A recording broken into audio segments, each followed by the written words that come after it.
Un gusto, José. ¿Cómo anda, Luis? Profesor, doctor, doctor. Da dos cosas, profesor, ¿Cuánto hace licenciado y que doctor. ¿Cuánto hace que hiciste el doctorado? La tesis la defendí en el 2008. ¿Tesis sobre? Es la formación del peronismo que en Bahía Blanca. El primer peronismo que en Bahía Blanca. ¿Quiénes fueron los primeros dirigentes? Uno tiene una vaga idea, pero la historia que marca. Y había como dos tendencias muy fuertes. Una que estaba más ligada al movimiento obrero, que por ahí tenía como referentes a Eduardo Forteza, que fue senador y diputado, una figura muy Lo conocida. conocí. Vivía ahí en Avenida Leni y Casanova, por ahí. Claro, esa bueno, es su segundo domicilio. Su domicilio tradicional estaba en la calle Saavedra, que era un lugar también de reunión política. Y después había todo otro costado, que era quizá el costado más radical forjista, que eran López Francés, Avanza, la gente que estuvo más vinculada en ese López momento. Francés, el nombre de la escuela. El nombre del salón de actos, y hay una cortada ahí cerca de la universidad que lleva su nombre y que fue el creador de... ¿Esos venían de Forja? Ellos venían de Forja, todos, sí. Venían del radicalismo, luego de Forja y luego vinieron en la... Como dicen que dijo Jauretche en algún momento, me voy al peronismo porque quiero seguir siendo radical, ¿no? Una cosa así dicen que dijo. No recuerdo esa frase, ¿sí? Lo que recuerdo es que él dijo, bueno, disolvemos Forja porque entendemos que los principios o los objetivos de Forja están representados en el peronismo. Y ahí es donde ese es el motivo por el cual en diciembre del 45 se suman orgánicamente. No era un grupo tan numeroso Forja, nunca lo fue, desde el punto de vista de su masa crítica en términos de cantidad pero de desde el punto de vista profesionales, intelectual sí, fue muy sí, fuerte. era un grupo fuerte, pero numéricamente no eran tantos. ¿Y acá en Bahía estaba López Francés ahí? Acá estaba López Francés, que estaba en La Plata, ahí, ahí se vincula inicialmente con este sector. Y bueno, después de él como ministro va a ser ministro del Mercante, ministro de Hacienda. Y como ministro va a impulsar, entre otras cosas, la creación en Bahía Blanca del Instituto Tecnológico del Sur, que va a ser el antecesor de la universidad. Claro. O sea, Bahía Blanca va a contar con una universidad muy tempranamente. En el año 48 ya tiene una institución de educación superior y creo que Estaba González Prieto también ahí. Él fue docente en ese momento. Él era un joven docente, luego va a hacer la transición del tecnológico a la universidad, él va a ser nombrado interventor. Y después va a venir lo que más se recuerda, que es la figura de Fatone, que es el primer rector de la universidad, de Vicente Fatone, sí. La escuela normal. Tal cual. Fatone va a ser el primer rector organizador de la universidad. Va a ser el que va a hacer el pasaje del tecnológico a la organización con formato de universidad. De alguna manera, ¿por qué te interesó la formación del peronismo desde el punto de vista histórico, desde el punto de vista ideológico? No, desde el punto de vista, no necesariamente. En su momento me interesó, bueno, como fenómeno político, me pareció un fenómeno muy interesante. Y creo que era un fenómeno que no había sido analizado para Bahía Blanca, al igual que bueno, para buena parte del país. Siempre, la historia política en Argentina, por lo menos hasta los 2000, poco más, poco menos, se construyó mucho en función del Estado Nacional y la órbita de la Ciudad de Buenos Aires. Entonces, muchas veces se hablaba digamos, se plantean problemas o análisis de procesos históricos, pero básicamente análisis hechos desde el Estado-Nación y desde la Ciudad de Buenos Aires. Esa mirada absolutamente centralista, porteñista, sí, ¿no? Sí, muy porteño-céntrica, y eso fue una clave que de buena manera definió la historiografía argentina durante muchísimo tiempo. Creo que en los 2000, más o menos, empieza a haber una construcción, una mayor consideración de los espacios, lo que se llama los espacios subnacionales, las provincias. ¿Qué pasó en las provincias? No como un complemento de lo que pasó en la nación, sino como ámbitos de construcción política donde pasan cosas diferentes. Y donde pasan cosas diferentes que inciden en el orden nacional. O sea, no es una historia menor, de menor escala, menos importante. No es una... Fue correr un poco la mirada, el prisma, el foco, poner el foco en otros lugares. Y bueno, en ese marco me interesó el tema, era un tema que no había sido canalizado en Bahía Blanca, y al igual que buena parte de la historia política de Bahía Blanca, todavía son temas que están por verse. Me imagino, la historia de todos los socialismo hay una buena radicalismo, socialismo. En el afortunadamente hay buenos estudios, sobre el comunismo un poco menos, sobre el movimiento obrero hay algunas cosas hechas, sobre el radicalismo falta mucho. No hay una historia integral o sobre la historia del radicalismo en Bahía Blanca. Y al igual que muchos de los temas que tienen que ver con la historia cultural, económica, la historia de Bahía Blanca todavía está en buena medida por escribirse. Ha habido un avance en los últimos 20 años, ha habido muchas tesis referidas a la historia local. Porque me resulta interesante eso, está por escribirse la historia de Bahía Blanca, resulta interesante ese concepto, ¿por qué crees? Porque creo que bueno, la investigación requiere tiempo, requiere recursos, y si esos recursos no están disponibles del Estado, de organismos de investigación como CONICET o la Comisión de Investigaciones Científicas de la Provincia de Buenos Aires, es decir, organismos que subsidian proyectos de investigación y subsidian tesis doctorales, es muy difícil para un graduado o graduada de historia que se recibe y que tiene que salir a ganarse el mango dando clase, y que es muy difícil ese proceso. Estar encerrado horas y horas dedicarle y horas un tiempo, en una biblioteca, irse a otra horas y horas. Dedicarle tiempo a la investigación cuando a veces le falta tiempo para su propia tarea docente y para vivir, digamos, fuera de su ámbito laboral, Sí, claro, familia y demás.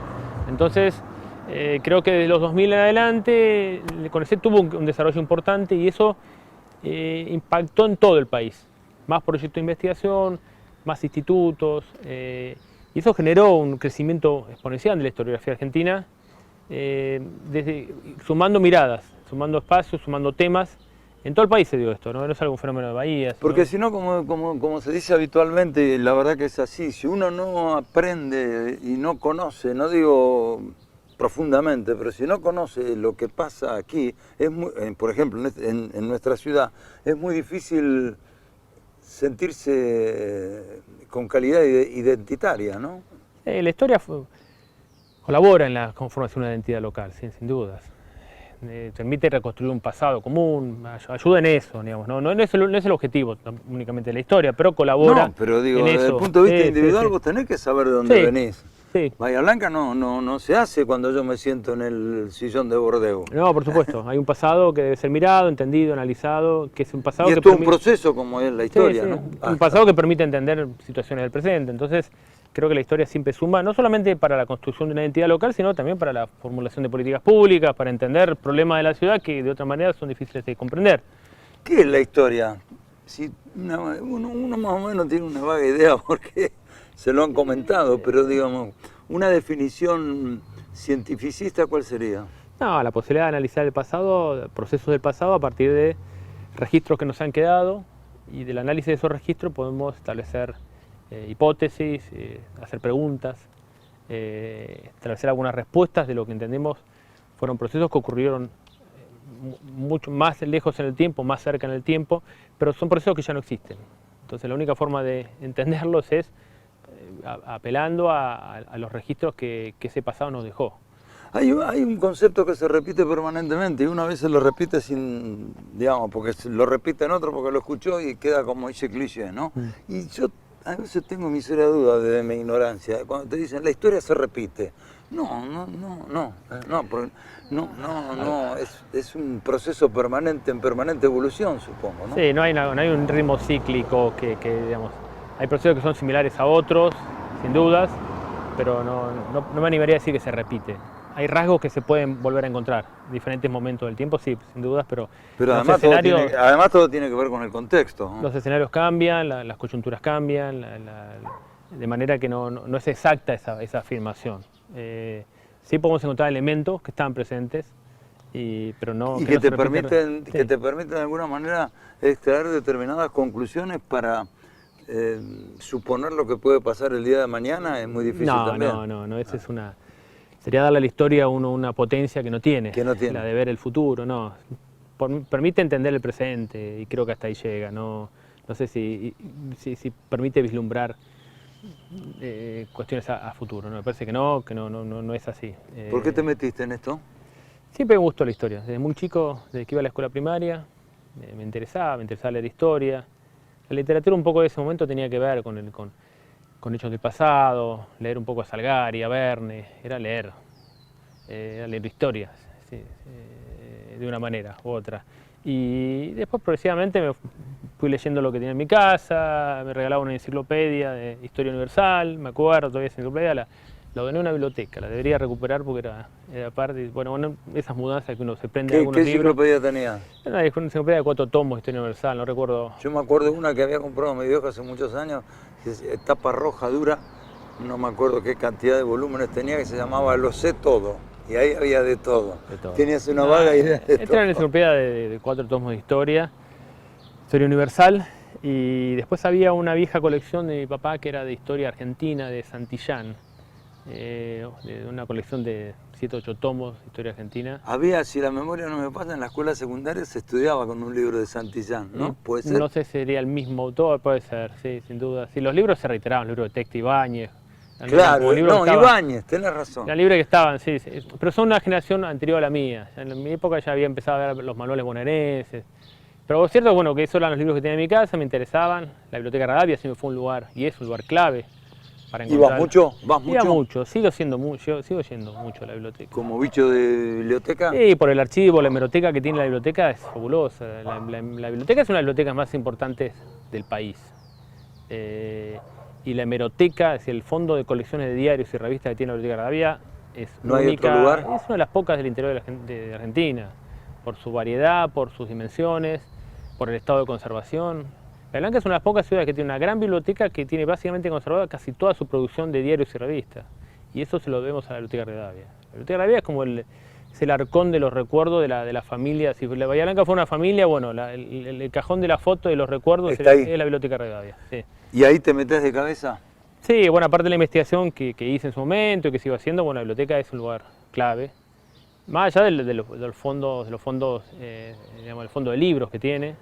Y quizás, bueno, cada tanto leo algo de literatura, pero bueno, nunca hay demasiado tiempo y bueno.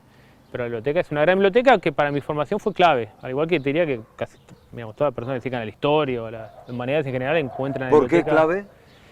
Por los libros que tiene, por estas colecciones hemerográficas, porque de muy chico me brindó un lugar donde había todo un universo de libros que era gigantesco, estaba a la mano. Claro. Todavía esos ficheros de papel, uno un poco de memoria recuerda ese fichero en el medio del salón de la entrada. A buscar las fichitas. Además el ambiente, ¿no? Esos muebles, ese ambiente, ese silencio, sí, la biblioteca, que invita a leer, a estudiar, ¿no? La biblioteca es una biblioteca que aparte el edificio fue pensado como biblioteca. Uno encuentra otras bibliotecas en otras grandes ciudades del interior de Argentina que habitualmente son lugares que fueron construidos para otros fines y que luego se convirtieron. ¿No? Esta fue construida a partir de la herencia de Caronti para ser una biblioteca. Y creo que eso le daba también otras características. La sala que tiene el último piso, las salas del pasillo de entrada, las galerías. Es un lugar increíble. Es un edificio hermoso. Es increíble y que está afortunadamente con mucho esfuerzo de la comisión actual y de todas las comisiones anteriores se ha tratado de mantener. Siempre cuesta. Los lectores son menos, las prácticas de lectura han cambiado, entonces se leen menos libros, se leen otras cosas, otros formatos. Y eso va afectando a la biblioteca que debe siempre como repensarse, actualizarse, tratar de buscar estrategias para seguir siendo un lugar de actividad cultural, que es eso. Estamos hablando con el doctor José Marcilese. Volvemos enseguida.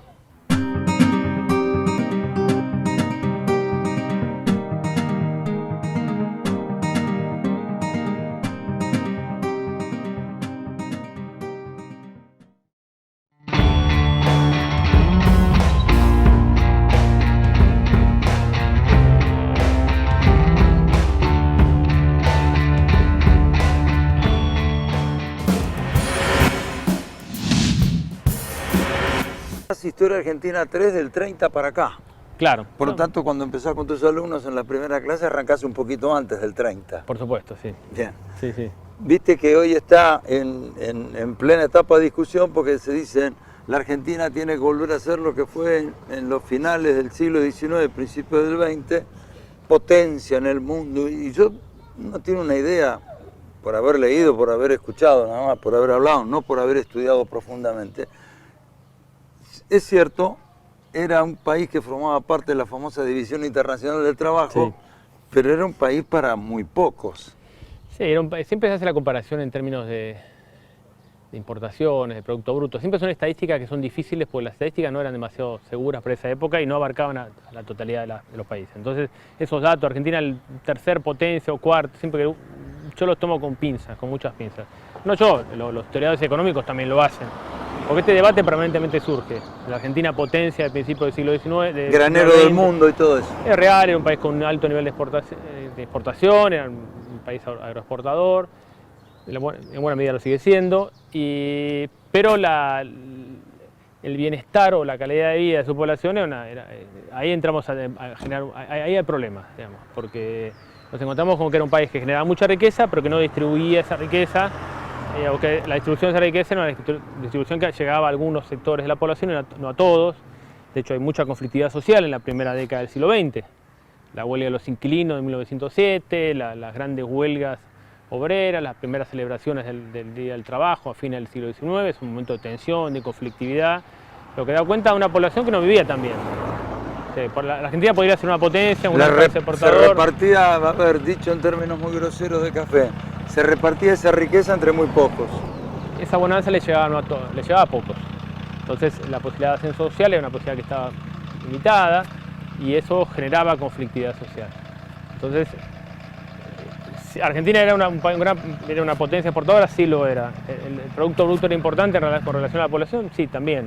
La distribución de ese Producto Bruto era una distribución equitativa que favorecía a la población en su conjunto. Bueno, ahí podríamos decir que no era así. De manera que esa visión un poco idealizada de esa Argentina en el cambio de siglo, del siglo XIX al XX, debe ser repensada también. Pero esto más siempre como un argumento, porque bueno, en la Argentina previa a la Isa Espeña, la Argentina previa a los grandes movimientos políticos, un rasgo más popular, como el radicalismo o el peronismo, es la Argentina previa a Ahí me quiero detener. Pero también es importante analizar en esa época, supongo, vuelvo a decir, no porque simplemente por haber leído alguna que otra cosa muy por arriba. Digamos, también es cierto que era una Argentina, no solamente que eran para muy pocos, sino para la gran mayoría no había ni derechos políticos, ni derechos sociales, que se fueron incorporando primero con el radicalismo, que después terminaron de incorporarse en el 40 y pico con el movimiento peronista, ¿no? Sí, era una Argentina donde votaba muy poca gente, donde los procedimientos electorales eran muy poco transparentes, entonces los gobiernos que asumían la dirección del país eran gobiernos que representaban los intereses de un sector de la población y no de un sector mayoritario. Era un país donde no había demasiadas leyes sociales, era un país bastante injusto en un punto. Entonces, eso hay que sopesarlo, ponerlo en la balanza cuando se habla de ese momento como un momento ideal. Esa vuelta a esa Argentina potencia, bueno, esa Argentina potencia en un punto ese argumento tiene algunos elementos que lo sostienen, pero bueno, tiene un costo social importante.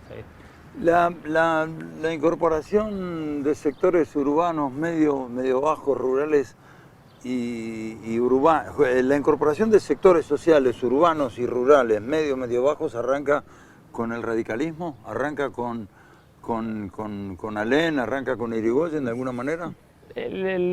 Bueno, el radicalismo es un partido que en su conformación responde también a una élite que era muy parecida a la élite que conformaba el conservadorismo, que nunca se conformó como un partido único. Lo cierto es que la ley de Espeña en 1912 se aplica plenamente en el 16 y ahí empieza a cambiar la política porque se empiezan a conformar partidos, un gran partido más popular que es el Partido Radical.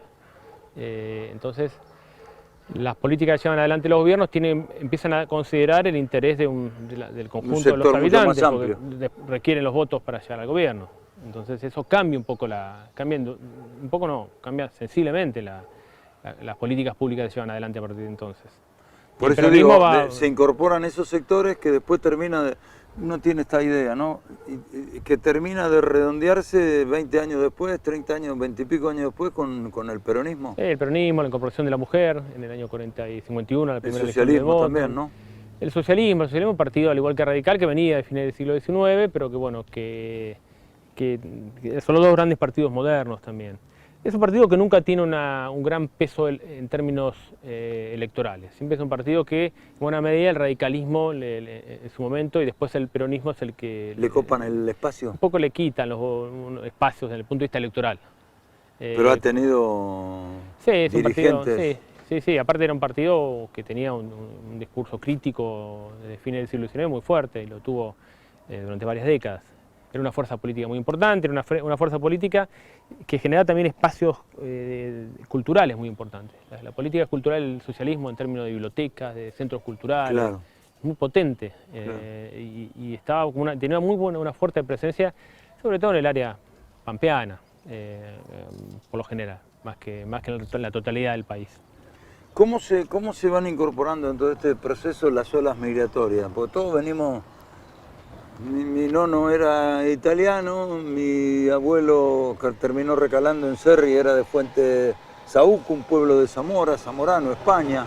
¿Cómo se incorporan principios del siglo todas esas comunidades, esa presencia tan importante, escapándole después del 14 a la guerra? Bueno, esas comunidades se incorporan, bueno, en el caso de Bahía Blanca, en el 1914, Bahía Blanca abarcaba también en ese entonces la localidad de Punta Alta, ese era el partido completo. Para el censo de 1914, la mitad más o menos de la población de Bahía Blanca es extranjera. Claro. Y la otra mitad, buena parte, son hijos de extranjeros. Claro. Muestra el impacto que tuvo el proceso migratorio en el área pampeana. Siempre tengamos en cuenta eso, la provincia de Buenos Aires, Santa Fe, Córdoba, La Pampa, es donde la migración europea se afincó con más fuerza en ese área. El área rural, el sector, lo que sería la Pampa o la zona centro del país. Las corrientes migratorias que llegan a otros lugares del país tienen más que ver con los países cercanos. Claro. Y después hay procesos migratorios que son más recientes, que sí tienen que ver con una migración latinoamericana, que es muy fuerte. Sí, eso es muy importante, la incorporación de esos sectores a la vida nacional para terminar dando una conformación como la que tiene hoy, ¿no? Imagino. Sí, indudablemente. Sí, eso cambió culturalmente. Digamos, es un sector que esa inmigración quizás es menos reconocida que la inmigración europea. Esa inmigración que es por la que más se pone, la que más se mira. Indudablemente la inmigración europea fue clave para la urbanización de Argentina, para el crecimiento demográfico, para el desarrollo productivo. Además en cada pueblo está el centro español, el club español, sí, el teatro italiano, el centro italiano. Y en el área pampeana la cancha de pelota de los vascos. Los centros vascos, esos eran los grupos migratorios fueron claves en el desarrollo económico, cultural y el desarrollo de una sociabilidad muy fuerte. Las sociedades de socorros mutuos, claro, que se encargaban de la provisión de protección, de sepelios, de asistencia social. Claro. Tenía un montón de funciones, más allá de las cuestiones culturales, los teatros. Bueno, en Bahía Blanca tenemos el Teatro Rossini, claro, era el viejo teatro de la sociedad italiana. Esos grupos tuvieron... Yo me acuerdo de mi familia, yo no nací en Cerri, pero mi familia toda de Cerri, entonces ¿dónde se hace la fiesta? En el centro, en el club, no me acuerdo cómo se llama, la Sociedad Italiana, o en el Centro Español, ¿no? Hasta competían a ver quién hacía el mejor baile, sí, el mejor picnic, ¿no? Sí, eso, cualquier localidad más o menos grande o no tan grande del área pampeana a que vayamos, y por ahí también el resto, en la totalidad del país encontramos esas entidades culturales ligadas a grupos étnicos inmigrantes de las primeras décadas del siglo XX y últimas décadas del siglo XIX. José, la última, ¿qué es Bahía Blanca? Complicada la pregunta. No, una ciudad... ¿Tenemos identidad bahiense o es medio así? No sé decir, no me animaría a decir una identidad. No. Es una ciudad relativamente joven en términos de la historia argentina. Es una ciudad que se define del siglo XIX y que está en camino a su bicentenario. Ahí creo que se va a repensar mucho el tema de la identidad bahiense. Creo que va a ser un buen momento de reflexión. Siempre los aniversarios redondos son momentos para hacer balances. A veces tengo la impresión que nosotros los bahienses nos creemos el ombligo de la Argentina. Y la Argentina se cree el ombligo del mundo y no pasa eso. Es una cosa, Sí. Pues es un comentario que se escucha. Bahía Blanca no deja de ser una ciudad chica, con una intensa vida cultural, quizás más de la que uno supondría, que eso que es un rasgo interesante de Bahía Blanca. Sí, es cierto. Y con una vida universitaria muy fuerte también, que creo que fue fundamental en el desarrollo de la ciudad en los últimos años. Bahía Blanca fue tempranamente una ciudad universitaria, si la comparamos con otras ciudades similares del resto del país. Y creo que eso es un punto a favor, un punto fuerte a favor, en términos de desarrollo económico, productivo de la ciudad. Creo que la Bahía Blanca es un rasgo, su carácter universitario es un rasgo que la diferencia. La Universidad del Sur, la Universidad Tecnológica, son universidades de los años 50, cuando el resto del país no había muchas universidades, Bahía Blanca las tuvo, y eso creo que marcó el derrotero de la ciudad. Así que ese sería un rasgo, podríamos darle a Bahía Blanca. Que nos permite sentirnos orgullosos. Orgullosos, sí, es un elemento creo que vale, que suma. No sé si me animaría a decir si hay una entidad bahiense, ¿no? O un rasgo que nos diferencie de otros lugares similares. no sé, quizás alguna investigación histórica en el futuro pueda hacer una por ahí evolución de largo plazo te tiré un hilo. para ver si hay elementos para poder afirmarlo. Un gustazo. Gracias. Gracias por la charla. Muy Estamos amable. bien.